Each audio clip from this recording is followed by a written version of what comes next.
Hey guys, welcome to another video, and today I'm going to be looking at the Titleist irons. So we'll be looking at the T100, the T200, T300, the T400. Thankfully there's no T500 because I don't think they can make irons that go longer than the T400, and you'll understand why when I start to hit these T400s a little bit later. But yeah, we'll be looking at the Titleist irons, which for a long time have been associated as the players' irons, in the same way that Mizuno were often associated as the feel irons, and TaylorMade are often associated as being distance irons. So let's have a look at this range. We'll look at it in a little bit of detail under the light, and then I'll hit some shots and we'll look at the data at the end. So taking these two away, we're going to look at the current version of the T100 and the T100S. We'll also look at the T200, T300 and T400. But the T100 range, that's supposed to be the better player's iron. It's actually the number one used iron on tour by better players, the T100. So if we look at the T100 and the T100S, what is the main difference? 34 degree, 32 degree. But also if we start to look a little bit underneath, you can see that insert there, or what they call a muscle bar on this T100S. And that muscle bar is designed to give it a little bit more speed. So not only have you got a 2 degree stronger head, but there's also a little bit of technology in there to try and give you a little bit more distance. And we'll check that in the data. Then we go into the T200. This one, it's hollow head construction, a little bit of a bigger head, but still supposed to be a better player's iron. They still use Tor in the description, so that's the idea behind that one. T300 is designed to go a long way, but it's also supposed to be high launching. And if we look at the T200, this one comes in at 31 degree, this one comes in at 29 degree. So the lofts are getting stronger as the range number gets higher. And then finally we start to look at the T400, and this 5 iron, it really comes in at, well, it's actually a 7 iron in 26 degrees, but 26 degrees typically would be nearer to a 5 iron than it would be a 7 iron. So this iron, and we'll come to it in a moment, is having a bit of an identity crisis, especially in terms of the number. But T100, T200, T300, T400, they're the main range. We've also got in here for comparison today the 2019 version of the iron, the T100, T100S, and these look a lot more like the older version of the iron. And I've mentioned this before in my videos, I'm still playing the AP2, and just to pull up an AP2, sorry the colour's a little bit different to the ones you're used to, but you can see how the old T100s were really inspired by the AP2s, and whereas these ones now start to look a little bit more like a CB iron, more like the semi-blade iron that Titleist make now. So just a refresher on this one, forged, or supposed to be fully forged, same fully forged. T200 is face forged, so it's forged with that asterisk, which is quite modern now. And what it is, this hollow head, they've forged the face. Some of it isn't quite forged, but the face itself is forged. I think if you're trying to make a hollow-headed iron, to have it fully forged, I don't even think the Egyptians have got that kind of technology to do that. So that one is kind of forged, and then the T300, T400 don't go out of their way to say forged. However, in Japan there is a special edition of the T300 that is forged as well. Hey guys, so I'm going to start with the T100, and this is the 2019 version. So I want to go from the 2019 version to the 2021 or modern day version, just to see if I notice a difference when I do upgrade to a more modern club, if the feel does seem to be any better or the performance seems to be any better. But I'm going to start with the 2019 heads and then build up. I'll be using a Pro V1X, and I'm going to be using a Modus 120 stiff shaft for today's test as well. So you're going to get some accurate spin data from the shots I hit. As always, I'll hit shots, any outliers, any bad shots we'll take away to get rid of the skewed data, and then we'll put a fair comparison on at the end. So let's begin.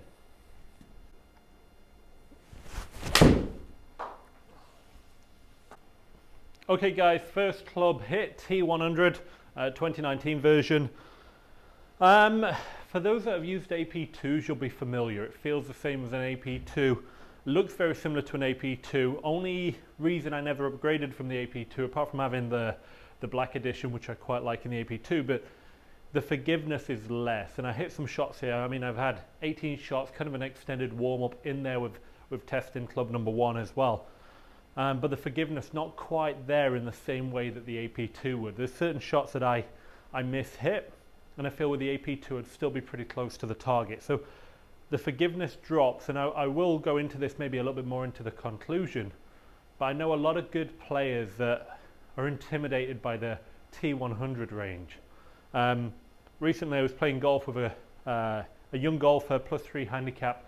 He's still got the AP2s for exactly that same reason. And I'm also aware of students of mine that have bought the T100s, have seen them online, attracted to them, gone out and bought them, and then later wanted to sell them because the forgiveness is not what they expected. So T100s, 2019 version, good feel, good iron. Is it quite as good feel as the Mizuno? Not quite. Mizuno's definitely got a more pure forged feel to it, but a very, very much, it's a player's iron. You're not going to get too much forgiveness. You're going to get feedback when you don't hit it right, and it's not going to go ridiculous distances. So quite a good club. T100S, not much to say. It's the same iron I've just hit, but it's stronger by 2 degrees. However, if we looked at the 2021 version, there was that muscle bar underneath. They didn't change that in the T100S from the 2019 version. So this more or less is a 2 degree stronger version without any extra technology compared to the T100 of the 2019 version, whereas the 2021 version, or the modern day version, it's stronger, and it's also got the muscle bar in there that's noticeable on the underneath that can give it a little bit more kick as well. So let's give it a go. I'm just expecting this to go around 5 yards longer than the previous iron. Okay, a couple of really bad shots in there. They'll be fun for me to delete.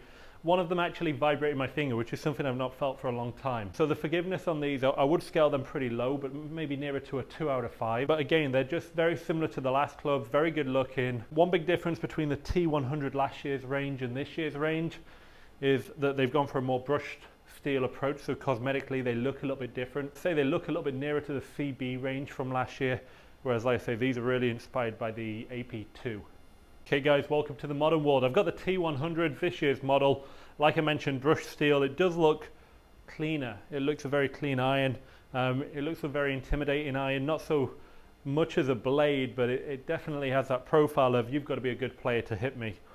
So I'm going to be a fraudster and I'm going to hit it anyway. So let's have a look, let's see. And it looks slimmer. I looked at these side by side and it isn't, but I don't know if it's the colouring, the brushed appearance to it, less of the shine, but it just does appear thinner on the top line. Almost very close to blade-like. So T100s hit, they feel better. No doubt about it, these feel better. They almost feel Mizuno-like, or very, very close to Mizuno-like. And that's a bold statement, but I do like this T100. It's got a real nice feel to it, very, very solid feel. That's probably the best way I can describe that right now. So it isn't a forgiving club, it's not designed to be, it's a better player's club. But it was very nice. It felt like it came off a little bit quicker as well, but very, very good club, very solid. Definitely an improvement in feel. And one thing I want to go on about this is my own history in irons. I played the AP2s back in 2008, I believe, the Mark 1 AP2s. And I didn't upgrade them every 2 years, I upgraded them every 4 years. And when I did upgrade my irons, I'd upgrade and I'd not notice a huge difference. So I went from the 208s to, I think it was the 12s, and then the 16s and the 18s. But every time I upgraded, I didn't notice a big difference in feel. However, if I travel back to a family home and I start to use my old golf clubs, I really noticed that, wow, these are hard feeling golf clubs compared to the ones I'm using. So when I upgraded, I never noticed a difference. Yet if I had to go back in time and play the older golf clubs, then I was shocked with how much of a feel difference there is. So me getting to play the T100s from last year to the modern one, the feel is noticeably different. Whether the performance is noticeably different, we'll look at that in a little bit, but the feel is definitely an upgrade. So credit to Titleist, they have done a good job on making these irons feel better than last year. So I'd give this one a little bit more like a 4 out of 5 for a feel on this one.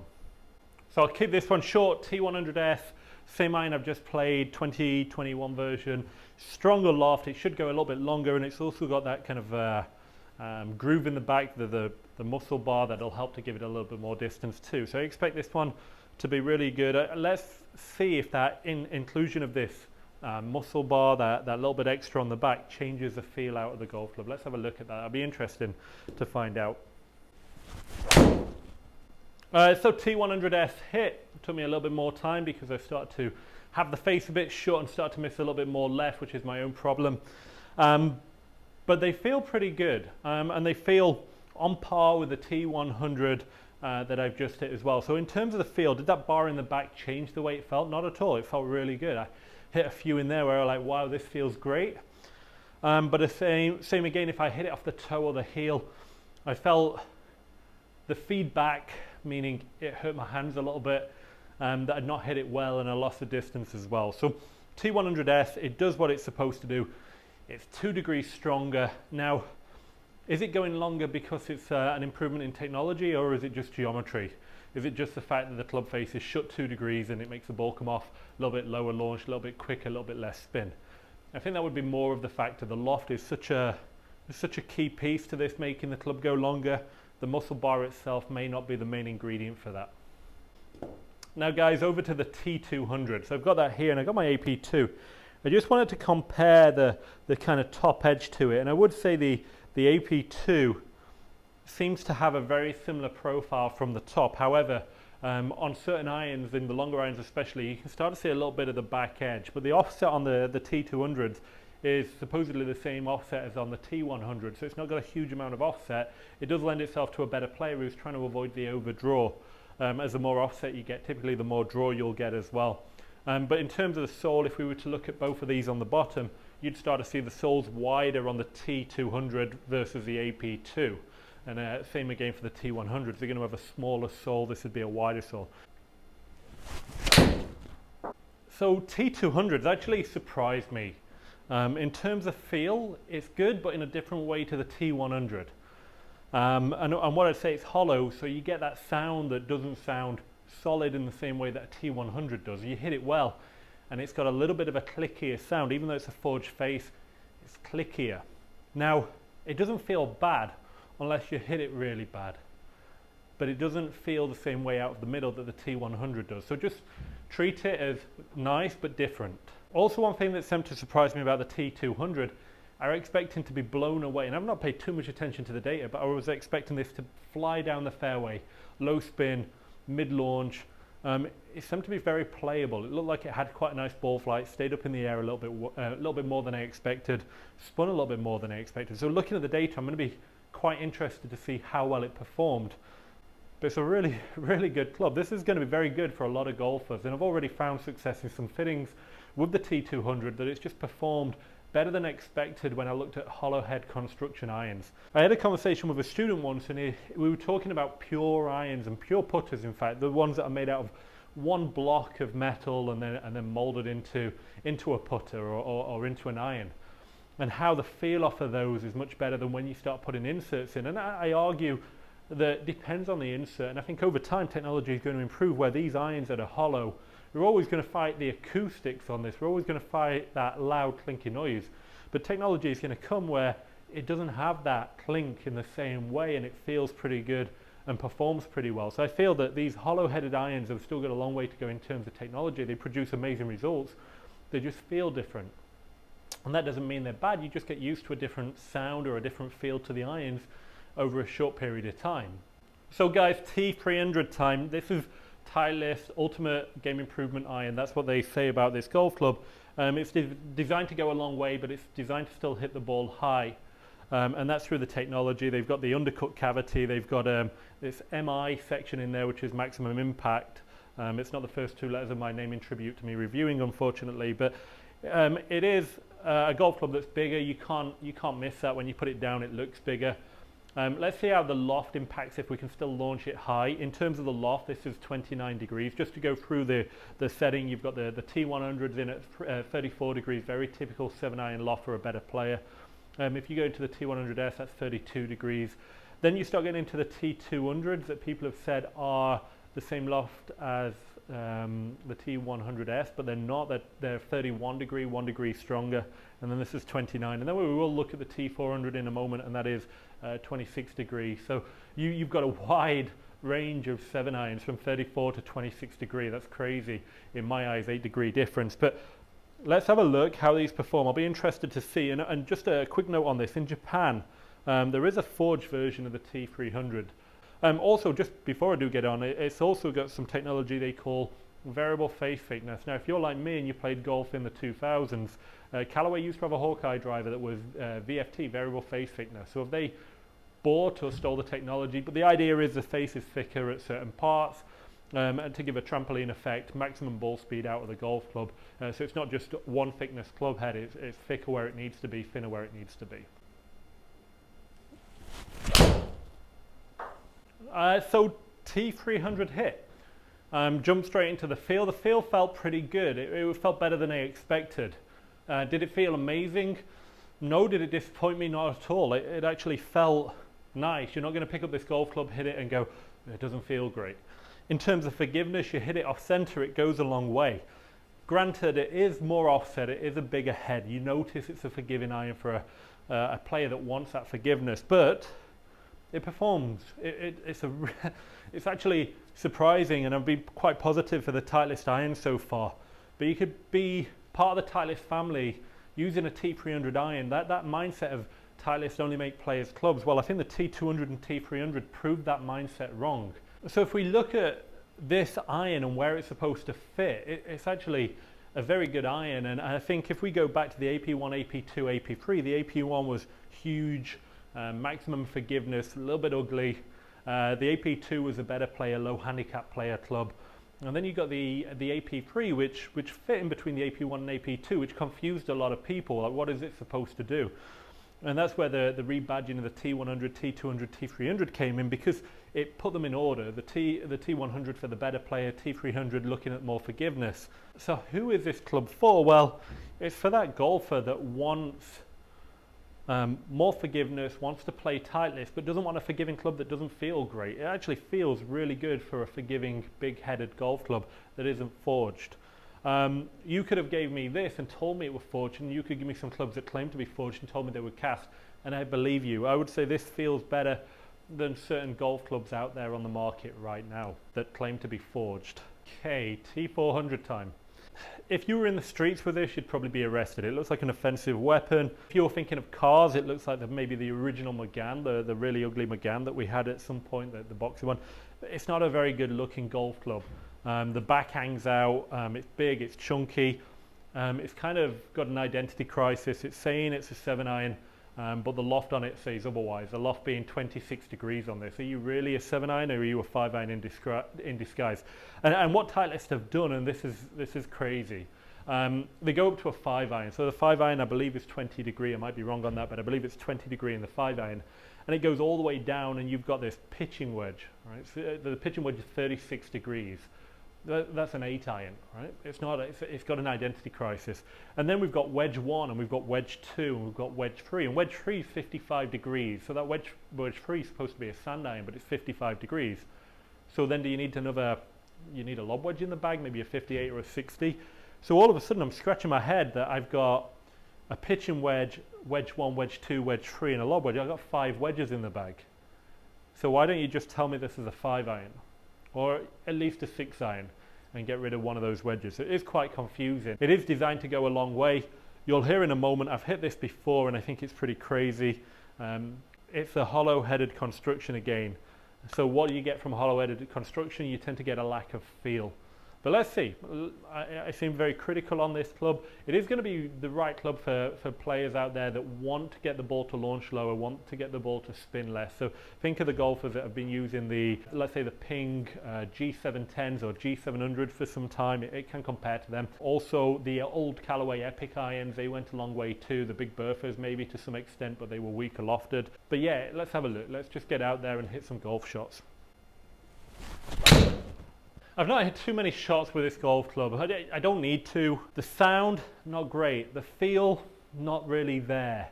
The performance, well, yeah, it goes a long way. It's designed to. It's very low loft. It's a very big head. It's got a very hot face. The smash factor on some of these shots was comparable to my pre-wood. I mean, this ball, I actually feel if I really tried, I could probably hit this one 240. Let's just try a quick one, putting some speed behind it. So I know I'm a little bit left, it's going to go a little bit more favorable. 220. Okay, it's a long, very, very long 7-iron. Is it really a 7-iron? Probably not. It really isn't. It's got an identity crisis. Does it look good? You just make that decision for yourself. It's not a pretty looking golf club. It's big, it's forgiving, it's going to go a long way. It's going to help those older golfers that want to hit a club, who want to still feel like they're hitting a 7-iron 135 yards, when in reality the loft is a little bit fake. It is going to be that last grab that's still hitting the ball a little bit further because of the numbers on the bottom. It performs okay. So I'm not going to say this club does not perform, but it is not going to win an award for feel. It's definitely not going to win an award for good looks. It's not a small head. It's in your face. This is big. It is offset. It is forgiving when you don't hit it well. It goes a long way. It doesn't spin very much. Everything about it says I'm going to go a long way, to an extent that it's almost a hybrid in disguise. It is what it is. It really is an out and out long hitting golf club that sounds really hollow, doesn't feel great, but just it does what it's supposed to do. It really does go a long way. Hey guys, so time to have a look at this data. I've just seen that I've hit 75 golf shots, and one thing I should probably do is put a rating on how well I'm striking the ball that day. And what you'll notice out of the data, I hit a lot of shots left today. And one thing I'd say, I'm aware that I'm hitting it a little bit to the left, and that would skew the data to make things lower launch, lower spin. But one thing I always say to golfers that come for a fitting is try not to change your swing mid-fitting. And sometimes people see that their ball's going to the left and they try and change it. But what that does is now it kind of negates all of the previous work we've done in that fitting, because the ball flight data, if it goes more to the right, spins more, launches higher. So what you're better to do is, when you're hitting it well, is a great time to go for a fitting, but just accept you might have a miss on the day, and we'll account for that as well in terms of your fit. So in here, I mean, 80% of my balls did finish to the left of the target. When we look at the data, there's going to be a lot of deletes in there, but I will favor data that's slightly more left bias, just so that we do get an accurate representation of everything. But throughout that fitting, I didn't want to change my grip, which really the reason the ball went so far to the left, my swing was 6 degrees, 5 degrees to 6 degrees into out. My club face was coming into impact too short. So I could do something like weaken my grip, left hand or right hand. I could have tried to change my release type a little bit. I could have done these pieces, but it would have changed the data mid-session. I don't want to do that to you. I want to try and keep everything as transparent as possible. So just a summary for those that have not seen previous videos, how I delete them. So shots that go too far to the left, lower launch, lower spin, more ball speed. Shots that go to the right, higher launch, higher spin, less ball speed. So it skews the data to have many offline shots. So depending on how I'm striking the ball on the day, I'll tend to keep ones that are plus or minus 10 degrees from that target line. But I want to try and get the average roughly the same. If all the balls are going 5 yards on average left of the target line, we can compare apples to apples. It's much easier that way. So yeah, let's go in, let's delete some data. I'll speed this up for you.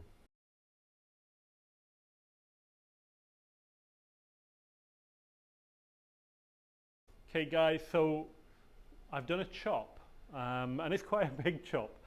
I hit 75 shots. I ended up, for direction alone, so mainly this pull shot that I had today, like I mentioned, I was deleting 43 shots because they were too far left. So this was more than 11 yards left of my target.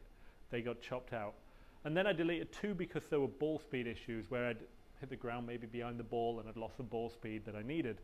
So there were 2 cut for the ball speed, and there were a few cut for direction. So in the end, 30 shots kept out of 75. So guys, let's compare T100 2021 version versus the 2019 version.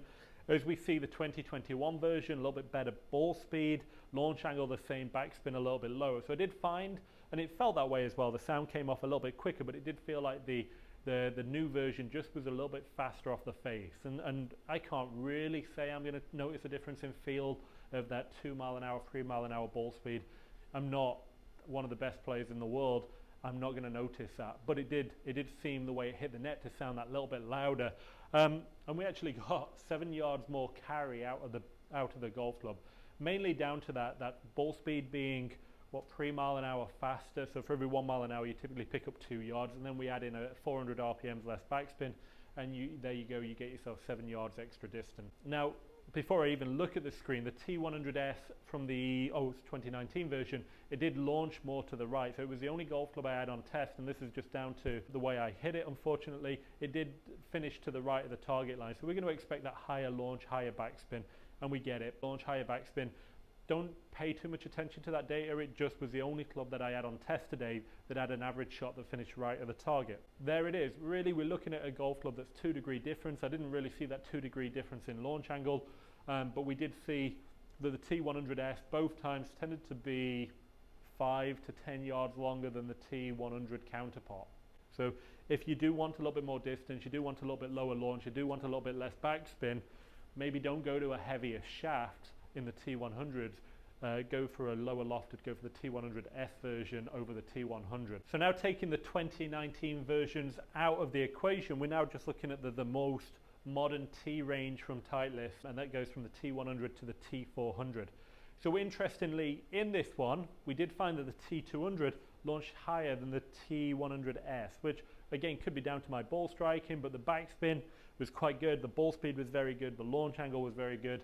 It actually performed very nice. I think there's a lot of players that can be fit into the... Interesting for me on this data here is that T200. When I start looking at that T200, this data excites me in a way that we're getting a golf club that's got a powerful loft, but it still produces spin that's really near to that 6,000 range. That's going to help fit for a lot of people. So when I get somebody who's in that, let's say 12 handicap, 15 handicap range, maybe even down to this kind of 5 handicap range where they want a club they maybe don't play so often, or they're starting to improve their game and they want something that's a little bit more of a player's head. This T200 is going to appeal to a lot of people, and it's one of the few irons on the market that is this hollow-headed construction but still creates a good backspin range. I would compare this very similar to the 225 from Mizuno. I think that, or the MP20 if we go back a little bit, but the MP20, the 225, the T200, these are all going to be comparable to each other if you were looking at that kind of player's distance iron. Very good club. It's going to appeal to a lot of players. May appeal to some of the stronger females out there as well that are looking at being a better player and looking for a better player's iron. So yeah, T200, very good iron. I think put a good shaft in this, and this golf club is going to be the right club for a lot of golfers. It covers such a wide range of handicap regions. And it feels pretty good, albeit it doesn't feel like a T100. It's hollow, it's still got that hollow feel about it, but for a hollow iron, it's up there as one of the better feeling hollow iron golf clubs. Forged face, maybe part of the reason for that too. Then we go into the T300, and what amazed me about the T300 is we've still got that lower launch in there, 15 degrees. It's a one and a slight lower loft than the T100, yet we've still got a very good amount of backspin. So sometimes you get these golf clubs, I'm looking at TaylorMade, I'm looking at Callaway, that start to produce these strong lofted golf clubs, but the problem is they do go a long way, they just don't spin, and that starts to add to the distance that the irons go. When you get a low launching iron that also comes in with low backspin, you're not going to get it to stop on the green. Whereas when you've got 5,700 backspin, you're still going to be able to get this on the green. Now, bearing in mind I'm using a Pro V1. If you're a golfer out there and you're not using premium golf balls, that backspin number would be nearer to 3,500. So you're going to find around 2,000 plus backspin difference by changing the ball. So I'm using a premium ball. You might need to just compare that when you are doing your fitting. Make sure you're using a ball that is the one that you play on the golf course. If you don't want to pay the premium of Pro V1s or premium golf balls all the time, that's fine, that's totally understandable, but do know that that's going to impact how far the ball goes and how much it spins. We've got the T400, and okay, if I get over the fact that it doesn't feel great, it surprised me that it spun so much, but again, I'm using a premium ball. Now I wonder how many golfers who buy the T400s will pair that with a premium golf ball. If you don't put that premium golf ball in there, if you start to play a harder ball, you're going to find that all of a sudden that backspin number then goes to 2,800 and you've got a real issue holding that ball onto a green. Launch angle, it does what I expect. It actually launched pretty high for the lack of loft on that club head. It's 26 degrees, and yet it launched at 14.5 degrees. Whereas we've got the T100 that's got 34 degrees and that launched at 16.7. So when you look at that data, we've got 2 degree of difference in launch angle, but the heads themselves have actually got a difference in loft nearer to 8 degrees. So crazy that they still produce a club that doesn't roll along the floor like a putter. Overall then, summary time, my winner for this, it depends on the player that's in front of me, but the T200s are my surprise. The T200s for me are the golf club that's going to appeal to a lot of players. The T100, T100S, undoubtedly better player clubs. Would I have them in my bag? No, I still value the forgiveness of the AP2. I'd also like to kind of make a plea to Titleist that can you just bring back the AP2? Can you call it, I don't know, call it the T200 Pro if you want, but whatever you do, that iron was so good for so many people. There was one point when the majors were won by players using AP2 irons. It's almost like all majors were held by players using the AP2 iron from Jordan Spieth onwards. The AP2 is a better player's golf club, 33 degree of loft. It's a little bit stronger. It's in between the T100, T100S. Maybe create a T100 Pro, but just make it a little bit more forgiving. Just make the AP2 again and rebadge it. I don't mind. But that golf club was so good for so many people, and now you've got to a point where the T100s are not forgiving enough for those, let's say, professionals who don't play often, maybe the club professionals, or maybe the scratch golfer who's got commitments and can't play as much as he used to. The AP2 was a great golf club for those golfers, and you've taken that away. Without the AP2, you've got professionals that are looking like, what clubs could I use? What clubs do fit for me now? I was looking back into the Apex, and I felt the Apex could be a good contender. The Callaway Apex irons tend to be stronger lofted and go too far. The JPX Forged are a little bit too hot. The Mizuno's 223s are not quite forgiving enough. The Ping i59s are hollow head. They don't quite have that feel, and they launch very high, go quite short. I don't know what is out there now for these guys that are wanting to replace those AP2s. Yep, T200s, great clubs. T100S, great clubs too. T300s, not to be overlooked for players that want to be in the Titleist family. They like Titleist clubs, and they want something that's more forgiving but still feels pretty good. I'm not going to say it's in the same league as the T100S or the T200. It feels good. It doesn't feel bad. The T400, however, it's a monstrosity. It's huge, it's ugly, it's not going to win an award. It is not a nice looking golf club, but it goes a long way, and for some people that's going to be right. Maybe put that in the right shaft and you can make a golf club that works pretty well for the golfer in front of you. Guys, if you like this, it does take me a little bit of time. Please, if you've made it this far, subscribe, like, share, comment, whatever really. But if you would, this is a serious question out there, if you were going to buy some Titleist irons today, which irons would you compare and what's your handicap? Because it'd be quite good for me to see what players really consider which irons, because my honest belief is that most golfers come in and they have their heart set on irons that probably are not the best irons for them.